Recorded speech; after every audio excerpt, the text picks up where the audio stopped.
Sa iba pang balita sa labas ng bansa, 6 ang nasawi matapos lumubog sa Red Sea ang isang submarine. At King Charles isinugod sa ospital.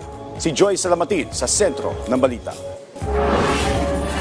Patay ang 6 na sakay ng isang tourist submarine matapos nitong lumubog sa Red Sea na sakop ng Egypt. Ayon sa Russian Embassy, may lulang 45 Russian tourist ang sasakyang pandagat na pagmamayari ng isang hotel resort. Naitala ang 9 na sugatan habang nakaligtas naman ang 29 na iba pa. Nagpapatuloy naman ang investigasyon ng mga otoridad sa insidente. Isinugod sa paggamutan si King Charles matapos makaranas ng side effects dahil umano sa pagpapagamot niya sa sakit na cancer. Ayon sa Buckingham Palace, patuloy na oobserbahan ang hari sa hospital. Dahil dito, kinansela na muna ang lahat ng nakatakdang appointments ng hari.